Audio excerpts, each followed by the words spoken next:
물질은 언제나 우리의 마음을 시험하게 됩니다. 부족할 땐 왜 이렇게 없는지 속상하고 넘치면 괜히 마음이 높아지기 쉽습니다.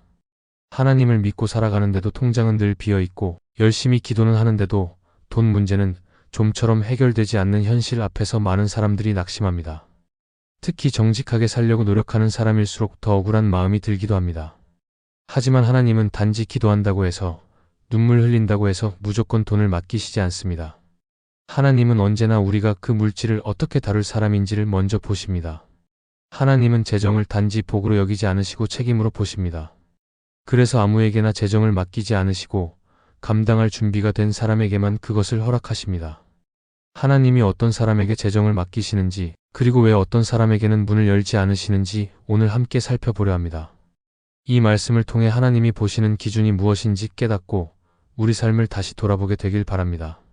첫째, 하나님은 재정을 달라는 기도보다 삶을 보십니다. 우리는 돈이 부족할 때 하나님께 기도합니다. 주님, 너무 어렵습니다. 이 상황을 좀 바꿔주세요. 도와주세요. 열심히 살아보려고 했는데 너무 힘듭니다. 이렇게 간절하게 기도하면 하나님이 바로 응답해 주실 거라고 기대합니다. 그런데 현실은 잘 변하지 않고 오히려 상황이 더 막막해질 때가 많습니다. 그러면 마음속에 이런 생각이 떠오릅니다. 내가 뭘 잘못했나? 하나님은 왜 내 기도를 안 들어주실까? 하지만 하나님은 우리의 기도를 듣지 않으시는 분이 아닙니다. 단지 기도만 듣고 판단하지 않으신다는 것입니다. 하나님은 우리의 삶을 보십니다. 돈이 생겼을 때 어떻게 쓸지, 지금 있는 돈을 어떻게 쓰고 있는지 그 태도를 지켜보십니다. 말로는 하나님을 위해 쓰겠다고 하지만 실제로는 자기 만족과 욕심에 따라 지출하고 있다면 하나님은 그 손에 재정을 맡기실 수 없습니다. 왜냐하면 하나님은 재정을 단순한 축복이 아니라 하나님의 뜻을 이루는 도구로 보기 때문입니다. 많은 사람들이 기도하면서 이렇게 말합니다. 하나님, 돈만 생기면 잘 쓸게요. 교회도 돕고 선교도 하겠습니다. 그런데 하나님은 묻고 계십니다. 지금 가지고 있는 것으로는 어떻게 살고 있느냐고. 정말 하나님 나라를 위해 사용하고 있느냐고. 더 큰 것을 맡기기 전에 지금 작은 것에 충성하고 있는지를 보십니다. 성경을 보면 요셉이 바로 그런 사람이었습니다. 그는 억울하게 노예가 되었고 죄 없이 감옥에 갇혔습니다. 하지만 어디서든지 충실하게 살아갔습니다. 누구보다 낮은 자리에 있었지만 삶의 태도는 무너지지 않았습니다.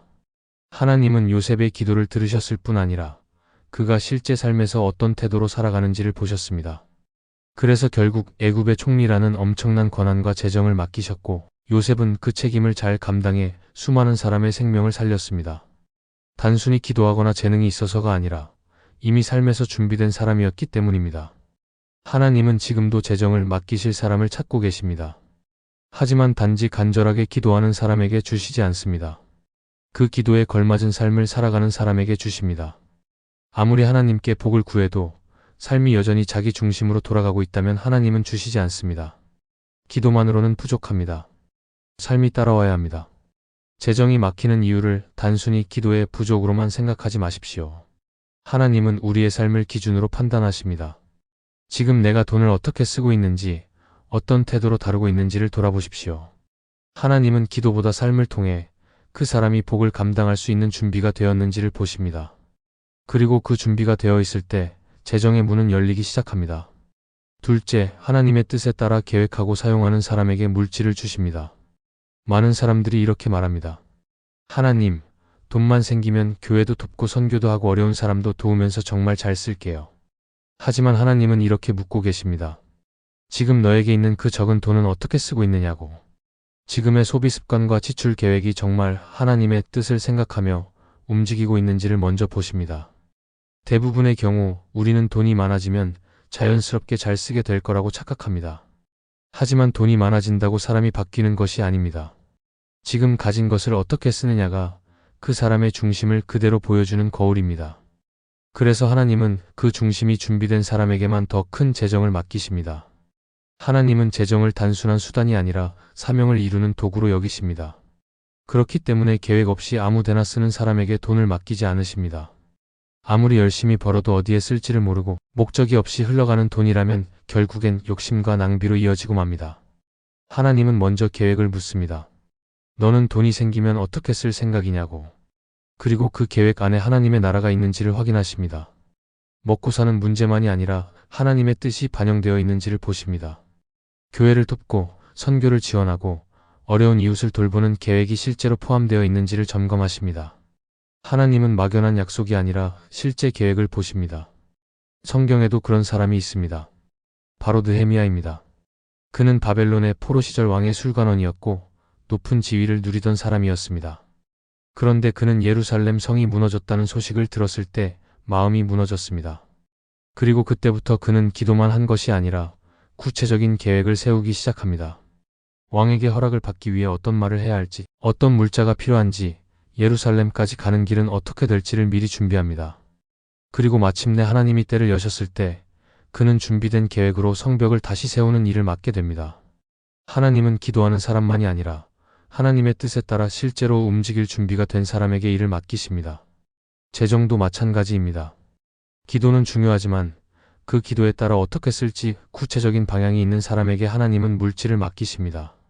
우리의 삶을 다시 돌아봐야 합니다. 지금 나는 얼마를 버는지가 아니라 그 돈을 어디에 쓰고 있는지를 보아야 합니다.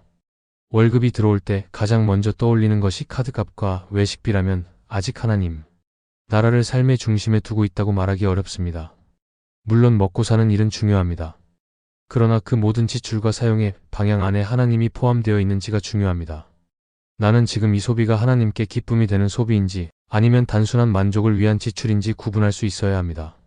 하나님은 분명한 방향을 가진 사람에게 재정을 맡기십니다. 그리고 그 방향은 언제나 하나님의 나라입니다. 아무리 적은 돈이라도 그 흐름이 하나님을 향해 있다면 하나님은 그 손에 더 많은 것을 맡기실 수 있습니다. 왜냐하면 그 돈은 자기 만족으로 멈추는 것이 아니라 하나님께로 흘러가기 때문입니다. 그리고 그 사람은 이미 하나님의 뜻에 따라 돈을 계획하고 사용하는 준비가 된 사람입니다. 하나님은 바로 그런 사람에게 재정을 주십니다. 적든 많든 지금 내 소비의 방향이 어디를 향하고 있는지, 내 지출의 목적이 무엇인지 점검하는 그 삶이 바로 복을 맡을 수 있는 준비된 삶입니다. 셋째, 자신만을 위해 사용하는 것이 아닌 나눔과 구제를 하는 사람에게 물질을 주십니다. 하나님은 단지 가진 것이 많은 사람을 기뻐하시지 않습니다. 하나님은 가진 것을 나눌 줄 아는 사람을 기뻐하십니다. 돈은 모을 수도 있고 쓸 수도 있습니다. 그런데 하나님은 언제나 흘려보내는 사람을 축복하십니다. 자기만을 위해 돈을 쓰는 사람은 그 돈이 거기서 멈추게 되지만 다른 사람을 위해 흘려보내는 사람은 그 손을 통해 하나님의 사랑과 뜻이 흘러가기 때문에 하나님께서 그 재정을 끊지 않고 계속해서 공급하십니다. 그래서 나눔은 선택이 아니라 믿음의 태도입니다. 하나님은 누구든 구제와 나눔이 삶의 습관이 되어 있는 사람에게 복을 맡기십니다. 사람들은 흔히 이렇게 말합니다. 지금은 나도 힘들어서 도울 수 없다고. 나중에 여유가 생기면 도울 수 있다고. 하지만 성경은 그렇게 말하지 않습니다. 하나님은 지금의 형편과 상관없이 작은 것부터 나눌 줄 아는 사람을 귀하게 보십니다. 형편이 좋아서 나누는 것이 아니라 하나님의 성품을 닮았기에 나누는 것입니다. 하나님의 본질은 사랑이고 그 사랑은 언제나 주는 방식으로 나타납니다. 요한복음 3장 16절에서도 하나님은 세상을 이처럼 사랑하사 독생자를 주셨다고 말씀하십니다. 하나님은 가장 귀한 것을 아끼지 않고 주심으로 사랑을 보여주셨습니다. 그렇다면 하나님의 자녀인 우리도 당연히 주는 삶을 살아야 합니다. 성경에 나오는 한 인물을 떠올려보면 이해가 더 쉬울 것입니다. 마가복음 12장에는 예수님께서 성전 헌금함을 바라보시던 장면이 나옵니다. 그때 부자들은 많은 돈을 넣고 있었습니다. 사람들의 시선도 그들에게 쏠려 있었습니다. 그런데 한 가난한 과부가 조용히 헌금함 앞에 와서 작은 동전 2개를 넣었습니다. 사람들의 눈에는 그 헌금이 별것 없어 보였겠지만 예수님은 말씀하셨습니다. 이 과부는 모든 사람보다 더 많이 넣었다고. 왜냐하면 다른 사람들은 풍족한 가운데서 조금 넣었지만 이 과부는 자신이 가진 전부를 넣었기 때문입니다. 이 과부의 믿음은 단순한 헌금이 아니었습니다. 하나님께 드릴 줄 아는 믿음, 하나님을 신뢰하고 맡길 줄 아는 태도였습니다. 그래서 예수님은 그 믿음을 칭찬하셨고 그 여인의 이름도 남기지 않았지만 그 헌신은 수천 년이 지난 지금까지도 성도들에게 도전이 되고 있습니다. 하나님은 지금도 누군가에게 재정을 맡기시기 전에 묻고 계십니다. 이 사람이 자기만을 위해 쓰는가, 아니면 흘려보낼 줄 아는 사람인가. 그리고 그 판단은 금액이 아니라 마음에서 시작됩니다. 적게 나눠도 진심으로 할 수 있고 많이 나눠도 자기 과시로 할 수 있습니다. 하나님은 단지 금액을 보시는 분이 아니라 그 손끝에 담긴 중심을 보시는 분입니다. 그래서 우리는 다른 사람보다 얼마나 더 많이 주느냐가 아니라 어떤 마음으로 나누고 있느냐를 점검해야 합니다. 현실적으로 보면 나눔은 때때로 손해처럼 느껴집니다. 내 형편도 넉넉하지 않은데 무언가를 떼어낸다는 것은 부담이 됩니다. 하지만 하나님의 방식은 세상과 다릅니다. 세상은 모아야 안전하다고 말하지만 하나님은 줄 때 채우신다고 약속하십니다. 사도행전 20장에서 바울은 이렇게 말합니다. 주는 것이 받는 것보다 복이 있다. 이 말씀은 단지 따뜻한 격려가 아니라 하나님의 경제 원칙입니다. 주는 자가 받을 수 있습니다. 나누는 자가 다시 채움을 경험하게 됩니다. 왜냐하면 하나님은 복이 흘러갈 통로를 막지 않기 때문입니다. 그래서 하나님은 나눔이 습관이 된 사람을 찾으십니다. 습관이 되었다는 것은 감정에 따라 하지 않고 삶의 리듬 속에 있다는 뜻입니다. 형편이 좋을 때만 하는 것이 아니라 어려울 때도 지속한다는 뜻입니다. 그런 사람은 이미 돈이 목적이 아닌 도구임을 알고 있습니다. 하나님이 주셨다는 걸 믿고 다시 흘려보낼 수 있다는 믿음 안에 서 있기 때문입니다. 하나님은 그런 사람의 손에 재정을 맡기십니다.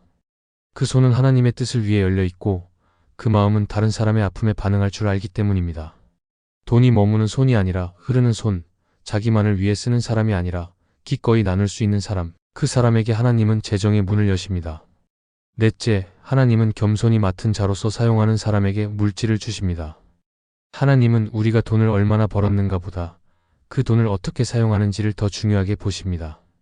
아무리 많은 재정을 가진 사람이라도 그것을 자랑하거나 자기의 성공으로만 여기면 하나님은 그 재정을 더 이상 맡기지 않으십니다.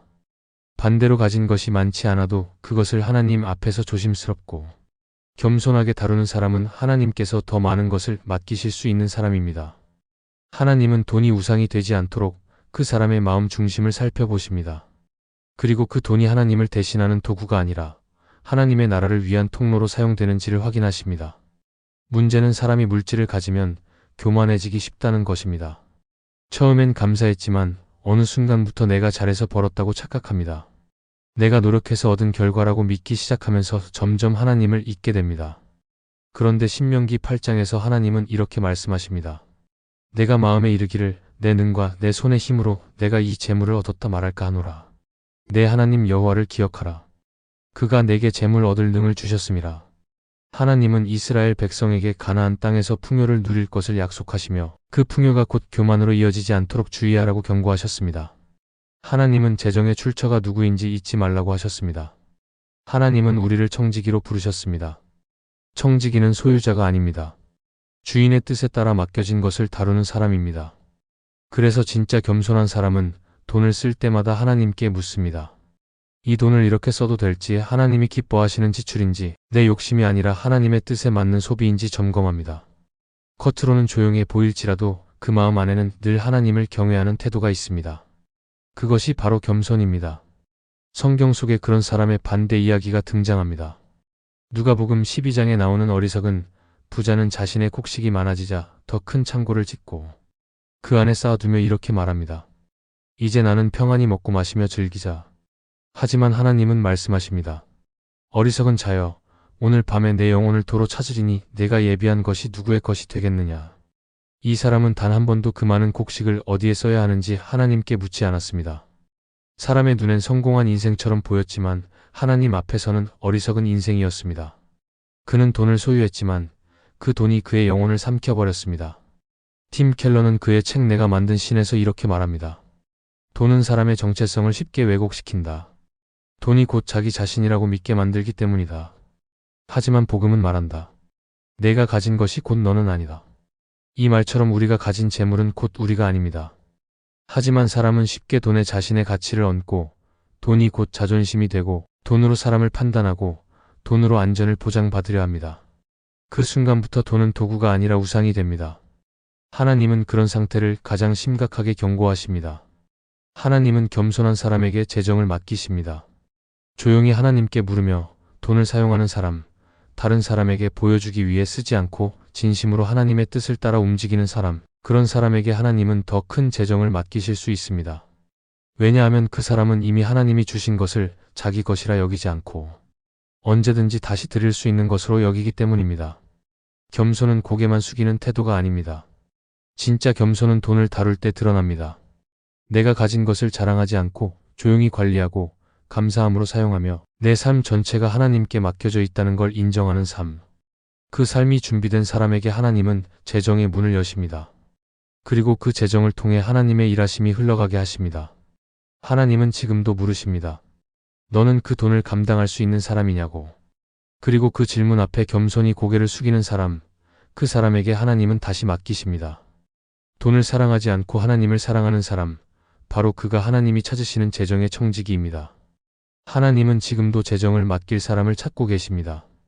누구에게 얼마나 줄지를 고민하시기보다 누가 그것을 감당할 수 있을지를 바라보고 계십니다. 기도는 참 중요합니다. 하지만 그 기도가 우리의 삶과 연결되어 있지 않다면 하나님은 멈추십니다. 믿음은 말이 아니라 걸음으로 증명되는 것이기 때문입니다. 하나님은 정직한 손보다 준비된 마음을 원하십니다. 얼마나 많이 벌었는지보다 얼마나 바르게 다루는지를 보십니다. 그래서 재정의 축복은 언제나 삶의 태도에서 시작됩니다. 하나님의 뜻을 따라 돈을 계획하고 사용하고 가진 것을 흘려보내며 자랑하지 않고 겸손히 관리하는 사람. 그런 사람이 바로 하나님의 재정을 맡을 수 있는 그릇입니다. 지금 나의 형편이 부족해 보여도 낙심하지 마십시오. 하나님은 그 부족함을 보고 계신 것이 아니라 그 안에서 자라나고 있는 중심을 보고 계십니다. 그리고 언젠가 때가 차면 하나님은 그 마음에 반드시 채우실 것입니다. 하나님께 쓰임 받는 통로가 된다는 것은 단지 물질의 여유가 생긴다는 의미가 아닙니다. 하나님의 일에 동참하는 자리로 초대된다는 뜻입니다.